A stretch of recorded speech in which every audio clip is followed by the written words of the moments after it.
Well, as the COP27 summit gets underway, Africa looks to ensure its agenda and that of the developing world is prioritised. Now, top of mind will be the fulfilment of financial pledges made by developed nations, as well as the prospect of compensation to poor countries vulnerable to the effects of climate change. 30,000 delegates representing 200 countries are meeting in Sharm el-Sheikh to discuss how to address climate change and assist those already experiencing its adverse effects.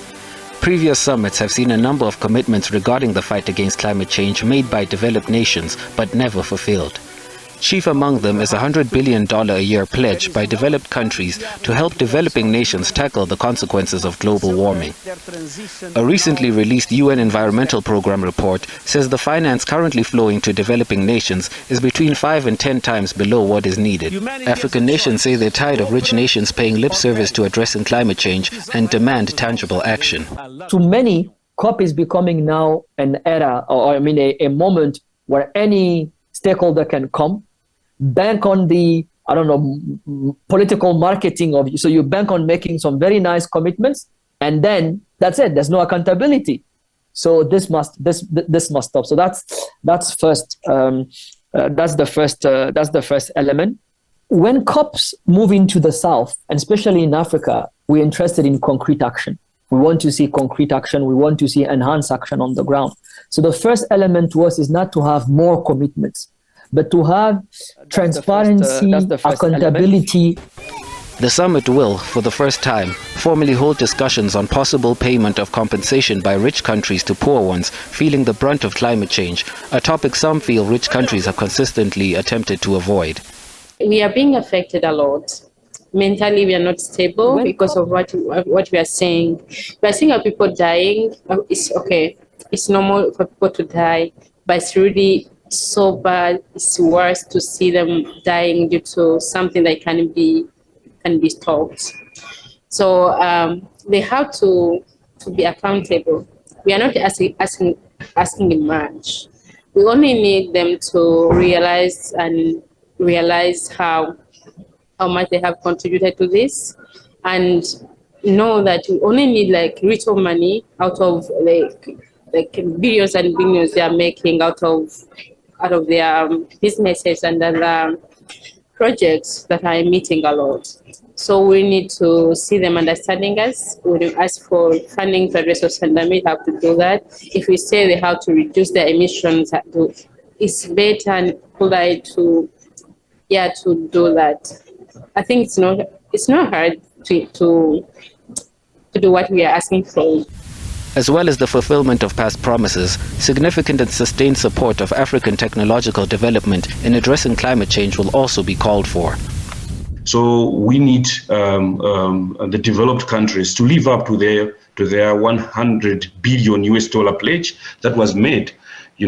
This was a pledge that was made to say it would be provided each year, but this has not yet come into practice. So we're saying COP27 should be a very good platform to recall for the pledge to take place. We're also looking at issues to do with how best developed countries can secure or ensure that technology, research, as well as skill transfer is being passed on to African scientists, as well as African governments and African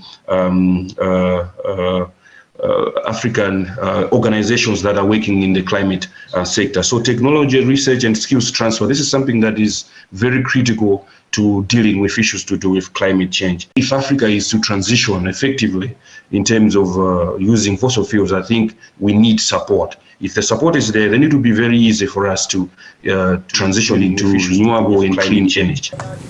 Africa has experienced floods, extreme storms and drought, and hopes this year's COP summit will be a successful step in empowering its fight against climate change.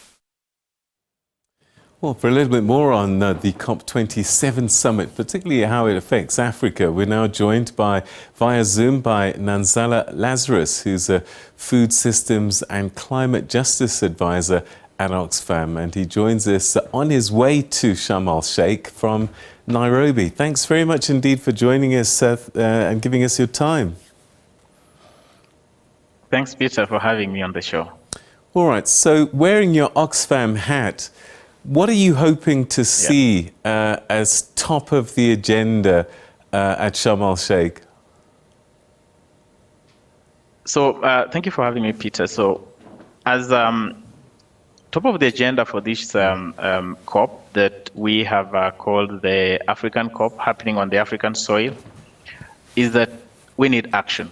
As many speakers have mentioned, is that when these conferences happen every year, there is a lot of talk and a lot of commitments.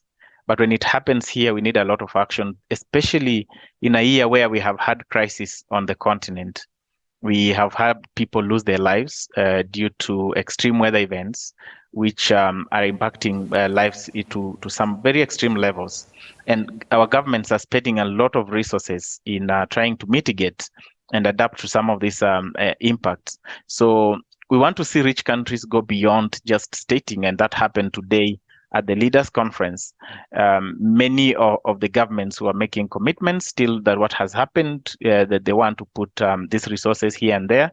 But we want to see them trying to make sure that they go beyond the talk that they have been doing at these conferences, and they put in place measures to ensure that some of the commitments that they have been able to make are able to be implemented, especially on the issues of climate finance, which is very key. And everything, when we go to these negotiations, revolves around finance. When you are talking about Africa transitioning, for example, or Africa being able to keep their fossil fuels in the soil and trying to invest in renewables, all that needs money. When we see floods happening across the continent from South Africa to Nigeria, countries lose resources, people lose their livelihoods. And for these countries to adapt, then they need resources and they need money. So some of these commitments, for example, $100 billion commitment by the rich nations to Africa and other developing nations, that has never been met, not even 50%. Because even what has been reported, when some of the reports come, it's way below that threshold. And even the $100 billion commitment was also not based on any specifics in terms of the needs on the ground. So going to this conference, yes, we need action on the ground and seeing these resources flow to the communities that need them most, need it most. Do you think we will see action? I mean, what's going to motivate it? We're seeing the effects of the Ukrainian war on a lot of these countries backtracking a little bit on their coal dependencies.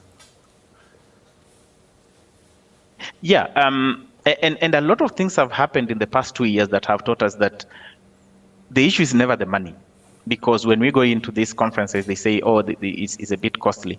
The issue is the political will. I'll give you an example, Peter. For example, in 2021, 25 big oil companies made over $200 billion in profit. The Ukraine crisis has even made fossil fuel more profitable for these companies, for example. And we are going to see even huge emergence in terms of profits going into the years. When we had the COVID pandemic, for example, you saw how leaders came together and there was political will to invest, for example. And today we are able to meet in person, for example, in Egypt, because governments came together, the private sector came together and united. Of course, there were still some serious inequalities in terms of how vaccination happened between the rich countries and the poor countries. But with the political will, we were able to have vaccines. That can still happen if there is political will in this conference. And we are hopeful as CSOs and people who are going to observe these negotiations that these leaders will come together under the Egyptian presidency. There are already some good steps that have been made. If you remember, where many of us have been calling for the UNFCCC process, this conference, to be able to put on the agenda the issue of loss and damage. And this has happened this year. It will be on the agenda, it will be discussed. What we want to see is concrete mechanisms and this being operationalized and put into institutions that can be taken forward. So yes, we are hopeful. But we also have a bit of skepticism that if there is no political will, these leaders continue talking and they are not making these commitments when they leave, and they are technocrats behind the scenes and are blocking some of the real action in the negotiating rooms, then yes, that may not be able to happen. But if they have political will, then that will be able to happen. And this is also a call to our African leaders who are there, is that behind the rooms, what pressure are they putting to their allies from the north to be able to ensure that they are able to commit to some of these actions? All right, money isn't the problem, as you say, the political will, but what's the African side of this equation? You've mentioned the leaders, because it's one thing to receive the funds and another to get the programs running and get the just transition done.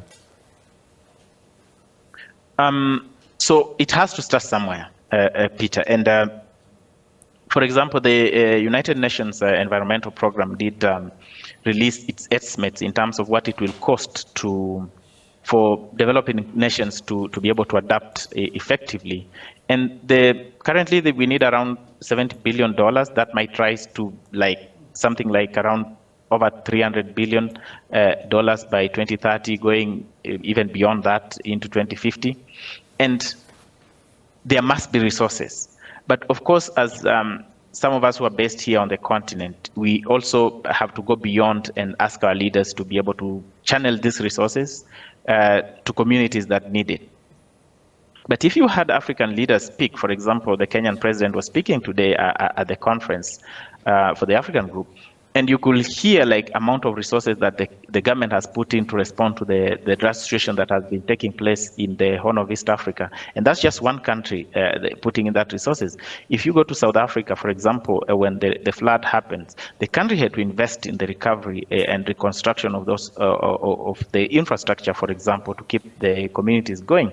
When you go to Mozambique, for example, when we had the cyclone happening there, communities responded. The governments put in money to reconstruct the infrastructure.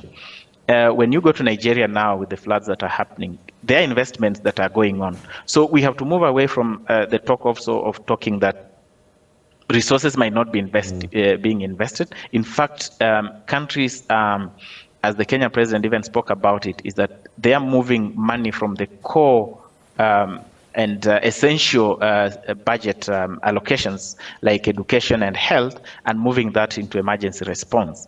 If we had a dedicated financing mechanism, for example, on loss and damage, then they can be able to access that money and be able to keep all streams working, still providing essential services, and then also investing in the losses and damages and helping sustain some of these communities. Of course, the other bit of that is also true, that we still have to keep our governments to check to ensure that these resources are well invested, to ensure that we are adapting better and that the people that need these resources get it.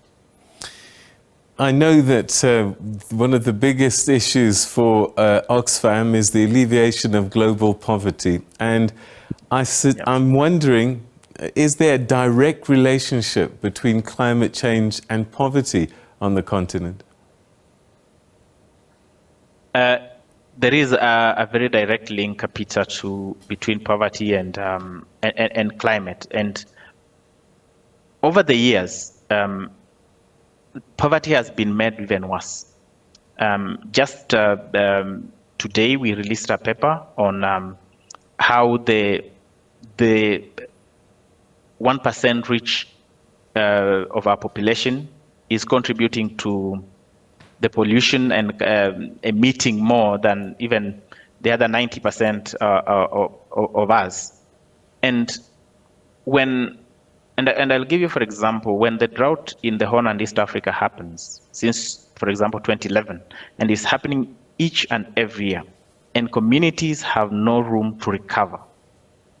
If you know, the way the pastoral communities live their lives, they need time. If a drought happens in 1 year and then there is 5 years to recover, then yes, you can restock your livestock. You can ensure that then you have something to take to the market. After 5 years, you can pay your kids' school fees.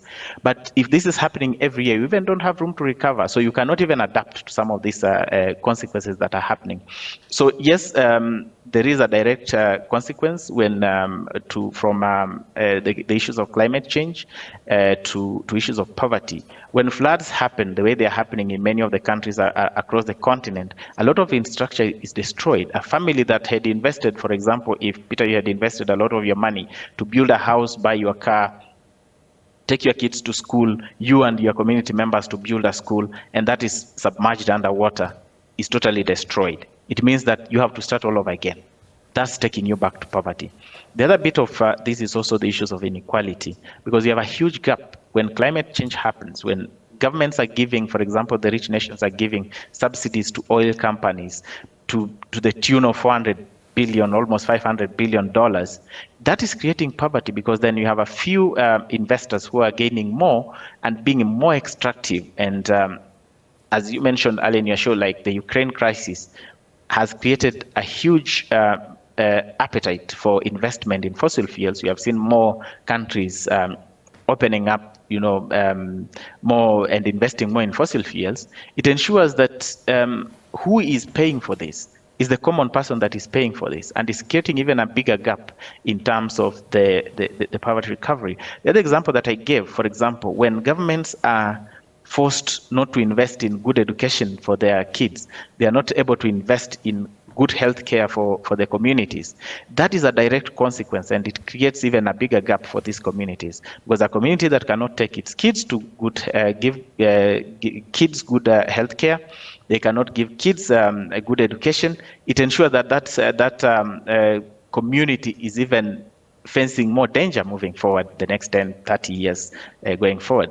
The Kenya president, again, I give an example when he was speaking about the government investing even in school feeding programs, just to ensure that kids can be able to continue to stay in school. If that doesn't happen, that poverty gap even widens. And we have to look at poverty in terms of the long-term impacts of climate change, the things that communities lose when they lose their cultural sites. For example, when it happened in Mozambique, huge villages being wiped out, it means that these people are even drawn back, like they have lost a lot in terms of what they held on as a society. So yes, climate and poverty, even a more direct consequence that happens. And just to finalize, the other key bit of this is also the issue how even financing comes.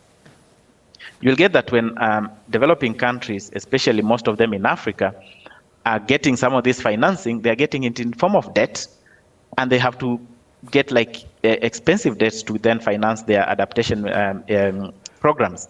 It then ensures that they're even, as governments, they are tied in this continuous circle of debt, and they even don't have even money and the means to even plan and invest in their proper programs for the future of their countries. Peter. Nanzala Lazarus, we're going to have to leave it there. Thank you so much indeed for joining us. Safe journeys to Sharm el-Sheikh, and let's hope that we do get action finally. Thank you for your time.